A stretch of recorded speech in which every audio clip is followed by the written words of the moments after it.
With a quality control team that includes licensed appraisers, plus some innovative technology, CEI is able to save customers an average of 12% on repair claims. The way CEI saves our clients money on repairs is through our team of licensed appraisers, our quality control team.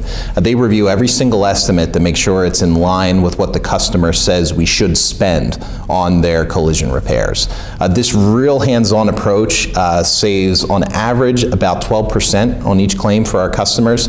Last year, they accrued over $16 million in documented savings for our customers. As far as we know, CEI is the only company in the industry to take these steps, to have these certified folks looking at every single claim.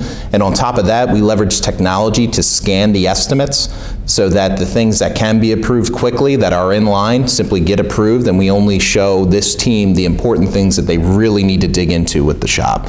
So we optimize it so that we're not missing any big ticket items because the team might be overworked. We're better optimizing their time, focusing them where they need to spend their time, and handling the other things that are easy to approve. We're letting the computer do that. So it's a very efficient process, and it ensures that we move our claims through the process as quickly as possible, because even though making sure that the estimate is written correctly and we're saving customers money off of what is actually presented to us, time is also money. So we're balancing that with the fact that we need to move this through as quickly as possible, but also catch all of the items that we need to revise.